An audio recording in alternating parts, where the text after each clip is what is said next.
Hello दोस्तों, कैसे हैं आप लोग? कैसी चल रही है तैयारी? चलिए तो शुरू करते हैं आज की क्लास को। क्या पढ़ रहे हैं हम लोग, किस तरीके से क्वेश्चंस पूछे जाते हैं एसएससी, बैंकिंग, रेलवे या और बोल सकते हैं एमपी के जो भी एग्ज़ाम होते हैं, पटवारी हो गया, पुलिस हो गया और एमपीपीएससी, उस टाइप के क्वेश्चन कैसे आते हैं, उनमें क्वेश्चन कैसे पूछे जाते हैं, उनकी प्रैक्टिस सेशन चल रहा है। तो चलिए पहला क्वेश्चन आपकी स्क्रीन पर लगा दिया गया है। पहले क्वेश्चन में बोल रहा है कि 12 संख्याओं का औसत 45.5 है। 12 संख्याओं का औसत 45.5 है। पहली 4 संख्याओं का औसत 41.5 है और अगली 5 संख्याओं का औसत 48 है। कितना है? 48 है। तो 10वीं और आगे क्या बोल रहा है? आगे बोल रहा है कि 10वीं संख्या 11वीं संख्या से 4 अधिक है, 12वीं संख्या से 9 अधिक है। यानी 10वीं ही नंबर जो है वो 11वें नंबर से 4 अधिक है और 10वां ही नंबर 12वें नंबर से 9 अधिक है। तो हम लोगों को क्या फाइंड करना है? हम लोगों को फाइंड करना है 10वीं और 12वीं नंबर का या 12वीं संख्याओं का औसत क्या होगा। देखिए इस तरीके के क्वेश्चन बहुत ज़्यादा कैलकुलेशन हो गए अगर आप लोग मल्टीप्लाई में आ जाएंगे। हम आपको एक इसकी शॉर्ट ट्रिक बताते हैं। इसमें उसने बोला क्या है कि 12 नंबर है, उनका कितना है औसत? 41.5 है। अगली 4 नंबर जो हैं, मतलब टोटल नंबर में से अगर केवल 4 नंबर लिए और उनका औसत निकाले तो उनका औसत कितना है? सॉरी, यहाँ 45 है। जो 4 नंबर बाकी हैं उनका कितना औसत दिया हुआ है? मतलब शुरुआत से, जैसे 12 नंबर है 1 2 3 4 5 6 7 8 9 10 11 और 12। तो हमने इन 4 बस का औसत निकाला तो 4 बस का औसत कितना आया? इतना आ गया। 5 का कितना दिया हुआ है? अगली 5 नंबर, यानी कि यहाँ से लेके यहाँ तक की औसत 1 2 3 4 5 या 9 तक का औसत दिया हुआ। कितना दिया हुआ है? ये दिया हुआ है हमको 48। कितना दिया हुआ है? 48 दिया हुआ है। अब हम किस तरीके से इसको सॉल्व करेंगे देखो बताते हैं। हमको मालूम है, क्या मालूम है? अब हमको चाहिए 10वीं, 11वीं और 12वीं नंबर। अब जो इक्वेशन उसने पहले बोला है पहले उसको से बना लेते हैं। उसने बोला कि 10वीं संख्या 11वीं संख्या से 4 अधिक है, तो हम 10वीं संख्या को हम x मान लेते हैं। 11वीं संख्या से 4 अधिक है, इसका मतलब क्या हो जाएगा? हम 4 घटा सकते हैं। अगर 10वीं संख्या 4 अधिक है तो 10वीं संख्या में से 4 घटा देंगे तो 11वीं संख्या मिल जाएगी। 12वीं संख्या कैसे मिलेगी? अगर हम इसी 10वीं संख्या में से 9 घटा देंगे तो हमको 12वीं संख्या मिल जाएगी। क्वेश्चन में बोला गया है कि 12वीं संख्या से 9 अधिक है, तो ये मिल गया। यहाँ पे क्या आएगा बराबर में? ये कितनी संख्या हो गई? 5 4 कितनी हो गई? 5 4 9। या अगर 9 संख्याएं हो गई हैं तो बची कितनी होंगी? 12 में से बची होंगी 3। कितने का औसत था ये? 12 अंकों का, 12 नंबर का। तो 1 का भी इतनी रहा होगा क्योंकि एवरेज सबका 12 का इतना था, तो 1 का भी इतनी रहा होगा 45.5। तो हमको निकालना कितने का है? 3 का। 45.5 गुणे 3। ये तो हमका एक रफ मटेरियल निकल आया कि अगर हम इन तीनों को जोड़ देंगे तो ये आ जाएगा। पर इतना नहीं होगा, ये इतना नहीं होगा, इसमें कुछ कम और ज़्यादा होगा। देखें कैसे होगा। देखिए इन दोनों के बीच में अंतर कितना है? इन दोनों के बीच में अंतर है 4। कितने का? 4 का। संख्या कितनी है अपनी? 4। अब ये बताइए संख्या कितनी है? 4। अब ये बताइए कि जो 4 का अंतर है तो कौन बड़ा है? 12 संख्याओं का औसत बड़ा है या 4 संख्याओं का औसत बड़ा है? तो जो 12 संख्याएं हैं उनका औसत बड़ा है और 4 संख्याओं का औसत कम है, इसीलिए हम यहाँ पे एक नेगेटिव साइन लगा देंगे। तो इसका आंसर कितना आ जाएगा? -16। कितने का अंतर है? अगर 12 वाले के औसत से देखते हैं 4 वाले का औसत तो कितना कम आ रहा है? -4 आ रहा है। इसी तरीके से हम इसका देख लेंगे। इसमें कितना ज़्यादा आ रहा है? 2.5 ज़्यादा आ रहा है, यानी प्लस का 2.5 आ रहा है। कितनी संख्याएं हैं? 5 संख्याएं हैं, तो गुणे किससे कर देंगे? 5 से कर देंगे। किससे कर देंगे? 5 से कर देंगे। तो क्या आएगा आगे? आगे जो हमको मिल जाएगा प्लस का 12.5। जो माइनस वाला नंबर होता है उसको हम यहाँ लिखते हैं प्लस करके, और जो प्लस वाला संख्या होता है उसको हम लिखते हैं यहाँ पे माइनस करके। ये ट्रिक होती है हमारी सॉल्व करने की इस क्वेश्चन को। अब इनको जोड़ते हैं, कितना आ जाएगा? 3x माइनस का 13। इसको हल करते हैं, कितना बनेगा ये? 15 16 13 136.5 प्लस कितना बच रहा है यहाँ से? यहाँ से बच रहा है 3.5 माइनस करने से।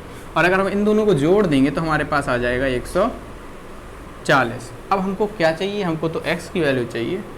हमने 3x बराबर क्या लिख दिया? 140 प्लस 13। इन दोनों को जोड़ देंगे तो कितना आ जाएगा? 153 आ जाएगा। तो यहाँ से हमको x का मान क्या निकलेगा? 153 डिवाइड बाई 3, 3 से 3 कैंसिल हो जाएगा, कितना आ जाएगा 51 आ जाएगा। तो x का मान क्या मिल गया हमको 51 मिल गया। तो हमको मालूम पड़ गया हमारा 10th नंबर क्या हो गया 51। तो 11th नंबर क्या होगा, 11th नंबर हो जाएगा हमारा, अगर पूछ ले कोई तो कितना हो जाएगा, 4 कम था तो 47 हो जाएगा। और अगर 12th नंबर पूछ ले, 12वां नंबर पूछ ले तो 12वां कितना था, 9 कम था, यानी कि 42 रहा होगा। हमसे तो पूछा है 10वें और 12वें नंबर का क्या होगा, कितना चाहिए हमको, 10वें और 12वें नंबर का औसत चाहिए। तो हमने 10वां और 12वां नंबर लिख लिया और इन दोनों का औसत निकाल देंगे। इस तरीके से इस क्वेश्चन को करना होगा। अभी इसको काटेंगे नहीं, जोड़ लेते हैं, कितना आ जाएगा, ये आ जाएगा 93 डिवाइड बाई 2, इसको डिवाइड दे देंगे, कितना आ जाएगा 46.5। तो जो हमारा आंसर आएगा 10वें और 12वें नंबर का औसत आएगा वो कितना आएगा 46.5 आएगा। 46.5 जो है हमारे 10वें नंबर का इसका आंसर आ जाएगा, जो कि ऑप्शन नंबर ए है। अब समझ में आया किस तरीके से इस क्वेश्चन को करना है। अगर आप इसका इसमें मल्टीप्लाई करते, फिर इसका इसमें करते, इसका इसमें करते, फिर इसको इन दोनों के मल्टीप्लाई को जोड़ते, उसमें से घटाते, तब हमारे पास क्या मिलता है 140 मिलता है। हमने आपको शॉर्ट तरीका बता दिया 140 कैसे आएगा। ठीक है, चलिए अगले क्वेश्चन की ओर बढ़ते हैं।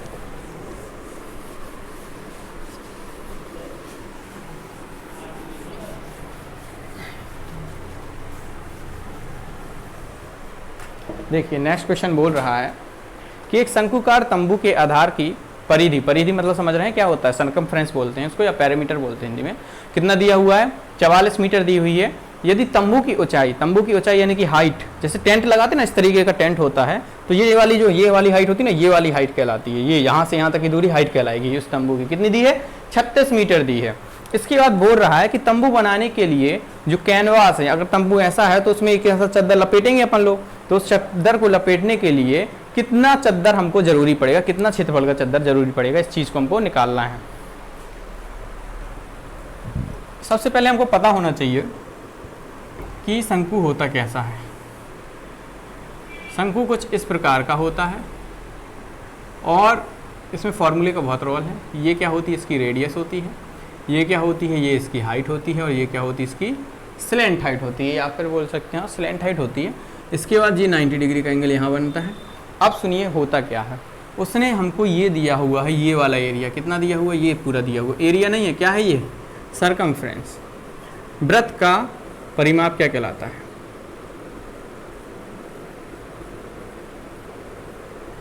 वृत्त का परिमाप होता है 2πr, जो कितने के बराबर दिया हुआ है 66 के बराबर दिया हुआ है।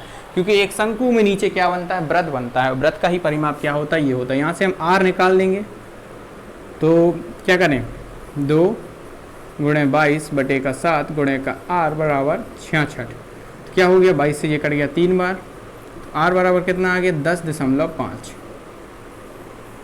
r बराबर कितना आ गया 10.5 जो है वो हमारा r का मान आ गया। r कितना है 10.5 है। ये कितना है, ये दिया हुआ है हमको 36। ये कितना दिया हुआ है 36 दिया हुआ है। अब हमको पता है अगर ये 90 डिग्री है, ये क्या हो जाएगा, ये हमारा हो जाएगा लंब, ये क्या हो जाएगा हमारा आधार हो जाएगा, और ये क्या हो जाएगा हमारा कर्ण हो जाएगा, कर्ण। तो कर्ण कैसे निकालेंगे, हमने आपको बताया पाइथागोरस ट्रिपलेट लगा देंगे 10.5 36। और ये कैसे पता चलेगा कि ये किसका ट्रिपलेट है, हम एक काम करते हैं इसको डबल कर देते हैं। तो डबल करने पे क्या आ जाएगा 21 आ जाएगा, ये डबल करेंगे 72 हो जाएगा। अब हमको याद आ गया 21 72 75 क्या होता है, ट्रिपलेट होता है। हमने 2 का गुणा किया था इसलिए हम इसमें भी 2 का भाग क्या कर देंगे, दे देंगे, 2 का भाग दे देंगे। कितना आ जाएगा 37.5 आ जाएगा, 37.5 आ जाएगा। तो L बराबर क्या हो गया, ये हमारी हो गई L की वैल्यू। L क्यों निकाला हमने, आपको हम अभी बताते हैं। क्योंकि जो कर्व सरफेस एरिया होता है, या फिर बोल सकते हो कि शंकु का ये वाला एरिया, ये वाला पूरा यहाँ से ऐसा वाला, ये पूरा एरिया कितना होगा, इस तरीके से एक शंकु लेते हैं और शंकु जैसे ये शंकु है तो इसके चारों तरफ एरिया होगा, इसके एक चारों तरफ एरिया होगा कि नहीं होगा। तो उस चारों तरफ वाले एरिया को हम क्या बोलते हैं, कर्व सरफेस एरिया बोलते हैं। हमको हिंदी याद नहीं आ रही है, नहीं तो हम हिंदी बताते, पर इसमें जो भी है तो तंबू को बनाने के लिए हमेशा कर्व सरफेस एरिया के पता चलेगा, कर्व सरफेस लगेगा। क्योंकि जमीन में तो तंबू रख जाएगा तो नीचे वाला एरिया तो हम जोड़ेंगे नहीं, हमेशा किसको जोड़ेंगे, किनारे वाले एरिया को जोड़ेंगे। तो किनारे वाले एरिया को ही हम कर्व सरफेस एरिया बोलते हैं। इसका फॉर्मूला होता है पाई आर एल। पाई क्या है 22/7, आर क्या है 105, एल कितना है 37.5। ये कितने बार में जाएगा, ये जाएगा 1/50। अब हम क्या करेंगे, इसको लिख देंगे, इससे गुणा करेंगे तो 33 गुणे 37.5 बराबर कितना आ जाएगा, जी आ जाएगा हमारा 1275.5। 1237.5 कितना आ जाएगा 1237.5। 1237.5 जो है वो हमारा इस क्वेश्चन का आंसर हो जाएगा। इस प्रकार से हम शंकु के क्या निकाल सकते हैं, कर्व सरफेस एरिया का निकाल सकते हैं। चलिए अगले क्वेश्चन की ओर बढ़ते हैं। अगला क्वेश्चन बहुत इजी क्वेश्चन है। अगले क्वेश्चन में बस हमको ये वैल्यू सेटिस्फाई करना है कि x की वैल्यू क्या हो सकती है, इक्वेशन के हिसाब से क्या वैल्यू हो सकती है, क्या वैल्यू पॉसिबल है। चलिए जैसे इसमें दिया हुआ है, हमको दिया है, देखो एक चीज़ याद रखना, अगर कोई चीज़ अनुपात में है, समान अनुपात में, इसका मतलब क्या बोला उसने बोला 2x + 1 बाई x + 2 है 3 है 2 है x + 2 का अनुपात 7/5 से समान अनुपात। मतलब क्या बोल सकते हैं, पहले के दो नंबरों का अगर हम अनुपात ले लें, पहले के दो नंबरों का अनुपात ले लें, जो पहले के दो नंबर होंगे यहाँ पे कहीं लिखे होंगे, दो नंबर का अनुपात ले लेते हैं और दूसरे दो नंबरों का अनुपात ले लेते हैं, तो दोनों ही नंबर का अनुपात क्या होगा, बराबर होगा। तो हमने पहले के दो नंबर का अनुपात ले लिया और दूसरे दो नंबर का अनुपात ले लिया। अब हम क्या करें, इसको सॉल्व कर सकते हैं क्रॉस मल्टीप्लाई करके, पर हमको दिख रहा है कि अगर हम x की जगह पे 3 रख दें तो हमारी इक्वेशन सेटिस्फाई हो जाएगी। x की जगह पे हम 3 रख देंगे तो हमारी इक्वेशन जो है वो क्या हो जाएगी, सेटिस्फाई हो जाएगी। तो यहाँ से हमको x की वैल्यू मिल गई और x की वैल्यू मिलने की वजह से अब हम बोलते हैं हमको निकालना क्या था, हमको निकालना है किसी का माध्य का, क्या निकालना है, माध्य अनुपातिक निकालना है। क्या निकालना है हमको, माध्य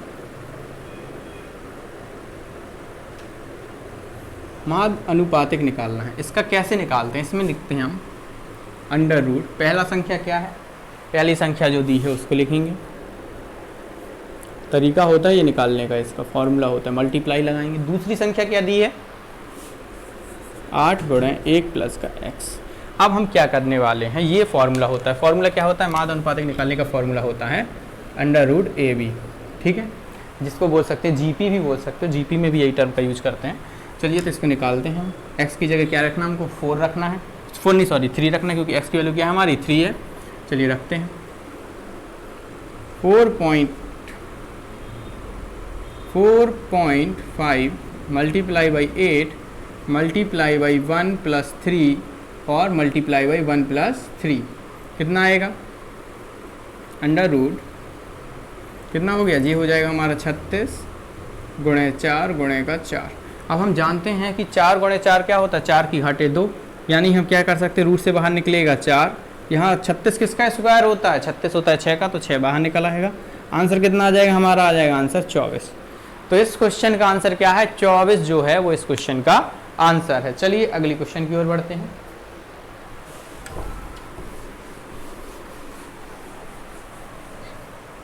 देखिए जो अगला क्वेश्चन बोल रहा है उसमें बोल रहा है कि एक व्यापारी ने क्या किया, वस्तु को अंकित मूल्य पर, जो भी अंकित मूल्य रहा होगा उस पर 18% की छूट देता है, ठीक है, और वो क्या करता है, इस पर 18% की छूट देता है और उसको कितने परसेंट का प्रॉफिट चाहिए, 6.6% रुपए का प्रॉफिट चाहिए है।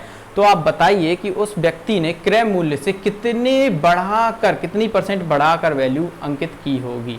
चलिए तो इस क्वेश्चन को देखो हम कैसे सॉल्व करते हैं, हमको बताते हैं।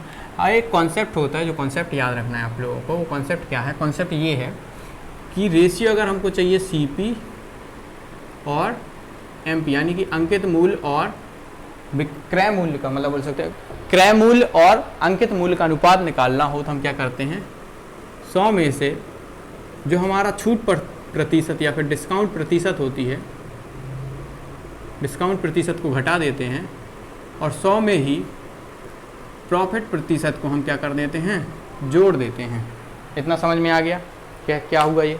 अब देखिए हम उसी हिसाब से काम करते हैं। इसमें बोल रहा है उसने कितने परसेंट का डिस्काउंट दिया है, उसने दिया है 18% का डिस्काउंट दिया है। अनुपात निकाल लेते हैं। अनुपात क्यों, अनुपात से हम परसेंटेज में बहुत आराम से पहुंच जाएंगे, ठीक है। यहाँ पे कितना हो गया, 100 धन 6.6। चलिए अब देखते हैं इसको। देखिए अनुपात बिल्कुल आसानी से निकल आता है, कितना आएगा जी, 82 आ जाएगा। ये कितना आ जाएगा जी, आ जाएगा 106.6। पॉइंट हटाया 0 आया, कितने बार में गया जी, किससे काट देंगे, 41 से काट देंगे। ये कितने बार में जाएगा, 13 बार में। ये कितने बार में, 13 नहीं सॉरी 26 बार में जाएगा। और ये कितने बार में जाएगा, ये जाएगा हमारा 20 बार में। 41 से कितने बार में जाएगा, 20 बार में। इनका रेशियो ले लिया। अभी ये 2 से और कट जाएंगे, कितने बार में जाएंगे, ये जाएंगे हमारे 13 और 10 बार में। तो हमको सीपी और मार्क प्राइस का रेशियो मिल गया, हमको सीपी और मार्क प्राइस का रेशियो मिल गया। अब हम देख रहे हैं कि कितनी बढ़ा के दी है उसने, कितनी बढ़ाया है, 3 रुपये बढ़ाया है। पर हमसे बोल रहा है परसेंटेज में बता कि कितना बढ़ाया होगा, तो 3 रुपये बढ़ाया है। किस में बढ़ाया है, सीपी में बढ़ाया होगा। 10% में इसको बदल देंगे, 100 से 100 काट देंगे, आंसर कितना आ जाएगा, 30% हमारा आंसर। इस प्रकार हमारा आंसर क्या आ जाएगा, 30% आ जाएगा। अनुपात से क्वेश्चन को हल करना बहुत आसान होता है, इसलिए हम अनुपात का यूज करते हैं। अगर अनुपात की जगह हम इसको वैसा x मान के सॉल्व करते तो कम से कम ये पूरा बोर्ड है ना, पूरा बोर्ड भर जाता। अब यहाँ देखो 1 2 3 4 लाइन में आंसर आ गया है आपका। चलिए अगले क्वेश्चन की ओर बढ़ते हैं। अगला क्वेश्चन थोड़ा कॉन्सेप्चुअल क्वेश्चन है, बहुत अच्छा क्वेश्चन है, मेंस में आ चुका है, प्री में आया था, CGL प्री का क्वेश्चन है ये। देखिए इस क्वेश्चन में क्या बोला उसने, इसमें बोला है कि जब 732 को एक धनात्मक पूर्णांक x से विभाजित किया जाता है तो शेषफल 12 प्राप्त होता है, तो x के कितने मान पॉसिबल हैं। देखिए सबसे पहले तो आप ये बताइए, किसी संख्या को जब हम भाग देंगे किसी भी नंबर से, तो कुछ ना कुछ जो भी रिमाइंडर बचता है, जो भी क्या बचता है, शेषफल बचता है, वो कैसे बचेगा। जैसे हमने 8 को भाग दिया 5 से, कितने बार में, 1 बार में, 5 बार में। ये क्या होता है, ये हमारा क्या कहलाता है, शेषफल कहलाता है। क्या कहलाता है, शेषफल कहलाता है। यही चीज़ शेषफल कहलाती है। मतलब हम क्या 8 को ऐसा नहीं लिख सकते, 5 + 3, तो जब 5 का भाग देंगे तो इसमें तो जो पूरा चला गया, बचा हुआ हिस्सा क्या हो जाएगा, 3। अब हमारे पास जो संख्या क्या है, वो हम लोगों के पास है 732। हमको रिमाइंडर कितना चाहिए, 32 12।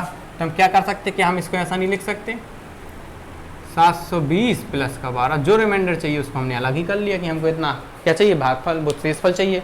इतना अगर हमको शेषफल चाहिए है तो हमको पता करना होगा कि 720 के कितने फैक्टर बनेंगे। जितने फैक्टर 720 के होंगे उतना ही x की पॉसिबल वैल्यू होंगी, क्योंकि हमको अब वो निकालने हैं, ऐसे संख्या निकालनी है जो 720 को ना पूरे तरीके से विभाजित कर सके। तो 720 को पूरी तरीके से विभाजित करने के लिए एक क्या करेंगे, हम सबसे पहले 720 के फैक्टर निकालेंगे, ऐसे फैक्टर जो 720 को विभाजित करते हो। तो इसके फैक्टर कैसे निकालेंगे, एलसीएम मेथड से निकाल सकते हैं, पर हम आपको बताते हैं इसके फैक्टर कैसे निकालेंगे। इसको हम कैसा लिख सकते हैं, 2 × 4 × 9 × 10 लिख सकते हैं। कैसा लिखा, 2 चौको 8, 8 9 72, 72 10 720 लिख सकते हैं। तो हम इसको आगे और बढ़ाते हैं, इसको कैसे बढ़ेंगे, 2 और 2 की पावर 4 को क्या लिखते हैं, 2 की पावर 2, और 1 2 यहाँ है, तो यहाँ से क्या आ जाएगा, 2 की पावर 4 आ जाएगा। ये क्या हो जाएगा, 3 की पावर 2 हो जाएगा। ये क्या हो जाएगा, 5 हो जाएगा। तो हमने देखा कि 720 का कैसा लिख सकते हैं फैक्टर, 720 के जो फैक्टर होंगे वो ये हो सकते हैं। मतलब इनसे बनने वाले जितने भी नंबर होंगे वो 720 के फैक्टर होंगे। अब देखो फैक्टर निकालने के लिए, इसके फैक्टर निकालने का एक फॉर्मूला होता है। फैक्टर निकालने का फॉर्मूला क्या होता है, 2 की पावर कितनी है, 4, तो 4 + 1 गुणे, 3 की पावर कितनी है, 2, तो 2 + 1, 5 की पावर कितनी है, 1, तो क्या हो जाएगा, 1 + 1। अब इन तीनों का जब गुणा कर देंगे तो हमें टोटल फैक्टर पता चल जाएंगे। टोटल फैक्टर या टोटल फैक्टर क्या कहलाते हैं, फैक्टर वो नंबर कहलाते हैं जो इस संख्या को पूर्णतः विभाजित कर सकते हैं, कोई भी शेषफल नहीं बचेगा।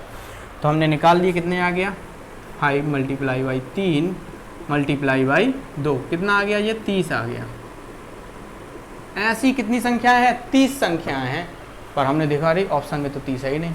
पता क्यों नहीं है, देखिए क्यों नहीं है, क्योंकि अब ऐसे भी कुछ नंबर रहे होंगे जो 72 के क्या होंगे, 72 मतलब 720 के फैक्टर होंगे जो 12 से छोटे होंगे। चलिए काउंट करते हैं, 1 2 3 4 5 6 8 9 10 और खुद 12।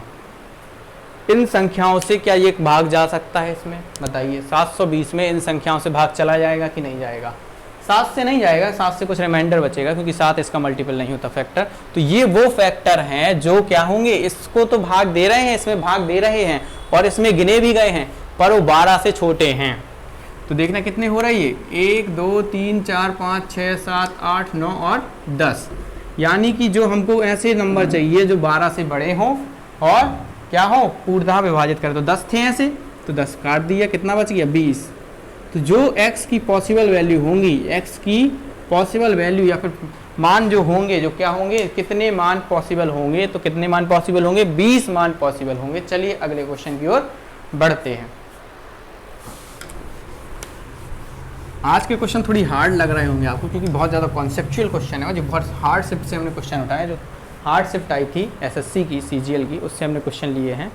देखिए इसमें बोल रहा है कि एक त्रिभुज एबीसी में, एक त्रिभुज एबीसी है जिसमें बी का मान कितना है, बी का मान दिया हुआ है 68 डिग्री और एंगल सी का मान दिया गया है 32 डिग्री। अब बोल रहा है कि भुजा ए बी और ए सी का क्रमशः बिंदु डी और ई तक बढ़ाया जाता है, यानी कोई त्रिभुज इस तरीके से होगा तो उसकी साइड को यहाँ तक बढ़ाया गया और यहाँ तक बढ़ाया गया है, ठीक है। इसके बाद बोल रहा है कि डी बी सी और बी सी ई के समद्विभाजक यानी कि बाइसेक्टर दोनों के डाले जाते हैं, एंगल बाइसेक्टर डाले जा रहे हैं, वो जाके एफ पर मिलते हैं। तो बी एफ सी का क्या फॉर्मूला होगा, या मतलब कितना माप बनेगा। देखिए हम बताते हैं क्या बोल रहा है क्वेश्चन। एक्चुअली उसने बोला है कि ये ए आकार बनेगा। देखो ये क्या हो गया ए, ये हो गया बी, ये हो गया सी। अब वो बोल रहा है कि ए बी को बढ़ाया गया है, कहाँ तक बढ़ाया गया है, ए बी को बढ़ाया गया है डी पॉइंट तक, तो ये हमने डी पॉइंट तक बढ़ा दिया। ए सी को बढ़ाया गया है एफ पॉइंट पर, एफ तक नहीं, कितने तक, ई पॉइंट तक। कितना किधर तक बढ़ाया गया, ई तक बढ़ाया गया है। इसका एंगल बाइसेक्टर और इसका एंगल बाइसेक्टर, यानी कि अगर ये 2 थीटा होता तो थीटा थीटा यहाँ पे आ गया और यहाँ पे आ गया। अगर यहाँ पे ये थीटा है, ये थीटा है, ये अल्फा है, तो ये अल्फा, यानी कि दोनों को बराबर भागों में बांटने वाला, इसके कोण को 2 बराबर भागों में बांटने वाली एक लाइन को ही हम क्या बोलते हैं, समद्विभाजक बोलते हैं। कहाँ पे मिल रही है, एफ पर मिल रही है। तो हमको ये एंगल निकालना कितना होगा, इसका फॉर्मूला होता है 90 माइनस a/2, मतलब 90 अंश में से घटा देंगे किसकी वैल्यू, एंगल ए पर बनने वाले कोण का आधा करके। तो सबसे पहले हमको क्या दिया, एंगल बी दिया है, एंगल सी दिया है कि नहीं दिया है। एंगल बी कितना दिया है, एंगल बी दिया है हमको 38 डिग्री, 68 डिग्री, और एंगल सी दिया है हमको 32 डिग्री। कितना दिया हुआ है, 32 डिग्री दिया हुआ। कितना हो गया सम, हम जानते हैं किसी त्रिभुज के तीनों कोणों का सम क्या होता है, 180 होता है। अगर हमको एंगल ए चाहिए तो 180 में से इन दोनों के सम को हम क्या कर देंगे, घटा देंगे, तो हमको क्या मिल जाएगी वैल्यू एंगल ए की, एंगल ए बराबर आ जाएगा 40। तो अब हम यहाँ से एंगल एफ पर बनने वाला एंगल निकाल लेंगे। वो कैसे निकलेगा, 90 माइनस 40/2, कट गया, कितना आ गया 20। तो आंसर क्या आ जाएगा हमारा 110 डिग्री हम लोगों का आंसर आ जाएगा। आ गया आपको समझ में किस तरीके से ये क्वेश्चन आएगा। चलिए नेक्स्ट क्वेश्चन, सॉरी माइनस करना था ना, माइनस करना, हमने ऐड कर दिया। माइनस में कितना आ जाएगा, 70 आ जाएगा। कितना आएगा, अच्छा सॉरी यहाँ 80 आना है, ये मिस्टेक हो गई, यहाँ पे 80 आएगा, हमने पहले ही आधा कर दिया था, सॉरी। तो यहाँ पे क्या हो जाएगा 80 माइनस 2, यानी कितना हो जाएगा, 90 में से 40 चले जाएंगे तो कितना आ जाएगा, ये आ जाएगा हमारा 50। कितना आंसर आ जाएगा, 50 आ जाएगा, ठीक है। इस प्रकार से हमारा ऑप्शन नंबर सी हो जाएगा। चलिए अगले क्वेश्चन की ओर बढ़ते हैं। अगला क्वेश्चन अलजेब्रा का है। देखिए अलजेब्रा में किस तरीके से क्वेश्चन पूछता है, फॉर्मूला बेस्ड क्वेश्चन है। एक फॉर्मूला आप लोग लिख लीजिए। फॉर्मूला बोलता है A cube B cube C cube minus 3abc बराबर a plus B plus C multiply by a plus B plus C का होल स्क्वायर प्लस नहीं सॉरी यहाँ माइनस 3ab bc ca। ये फॉर्मूला ही हम इस क्वेश्चन पे लगाने वाले हैं। फॉर्मूला सही तरीके से दिख रहा होगा। अब हम इस फॉर्मूले को लगा के ए क्यू बी क्यू और सी क्यू का फॉर्मूले में वैल्यू रख के सॉल्व कर देंगे। ये क्वेश्चन आपको याद रखना, ये बहुत इंपॉर्टेंट फॉर्मूला होता है, ठीक है। चलिए इसको याद करते हैं, सॉल्व करते हैं। कितना दिया हो, ए प्लस बी दिया हुआ है, यहाँ पे देखना, A cube B cube plus C cube कितना दिया हुआ है, निकालना ही है। 3abc, abc का मान दिया है -3 मल्टीप्लाई बाई -135।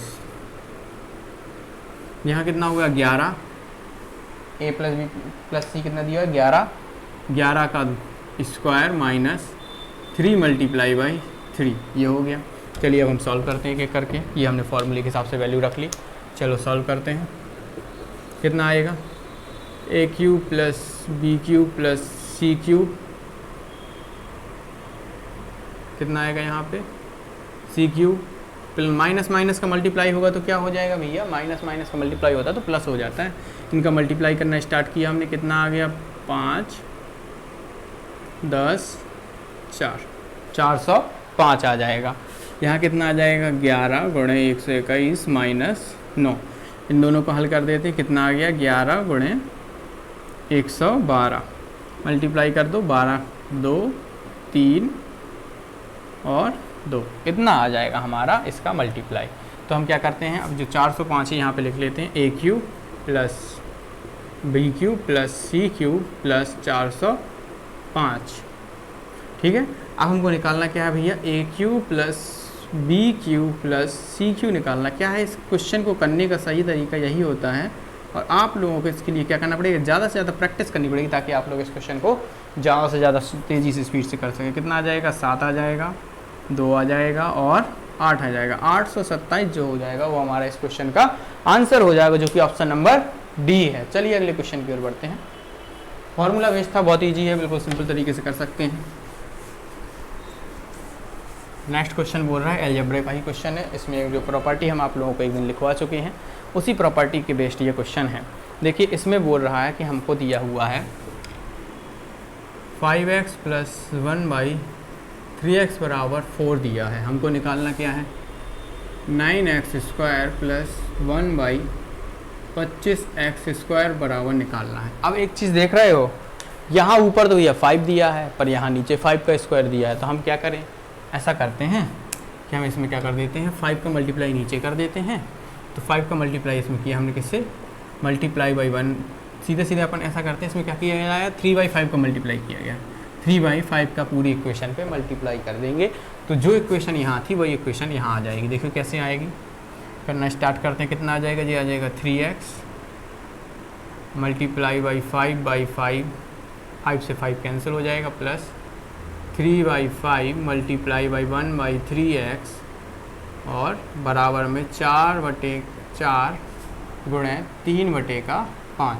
3 से 3 कट गया, तो यहाँ से हमको एक इक्वेशन मिल गई। क्या मिल गई, 3x प्लस 1/5x बराबर 12/5। अब हमको चाहिए क्या है, ये चाहिए हमको, ये पद दिख रहा है कि x की पावर 2 है, तो हम क्या करें, दोनों साइड का स्क्वायर कर दें। इस साइड भी स्क्वायर कर देंगे और इस साइड भी स्क्वायर कर देंगे। स्क्वायर किया, चलो कितना आ गया, 9x square plus 1/25x² plus 2 multiply by, formula क्या होता है, a square plus B square plus 2ab। तो फॉर्मूला लगा दिया हमने, a square plus B square plus 2ab।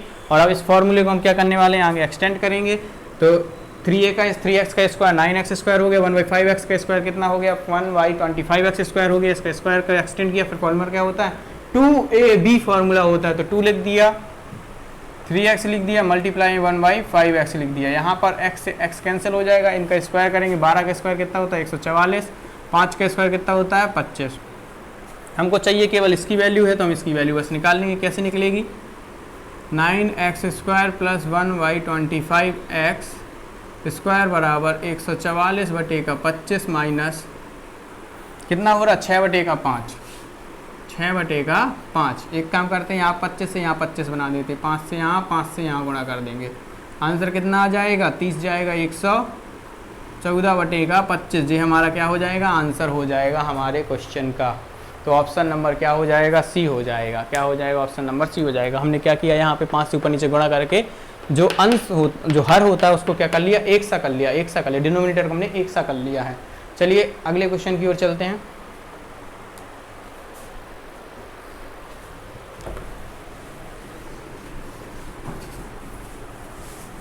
देखिए अगला क्वेश्चन क्या बोल रहा है।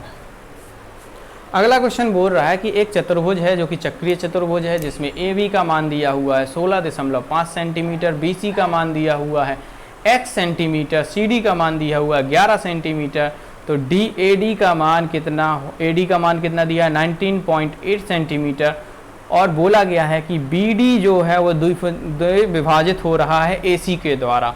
तो तो हमको बताना x का मान क्या होगा। जब भी हमने आपको बताया है इस तरीके का हम फिगर एक छोटा सा बना देते हैं।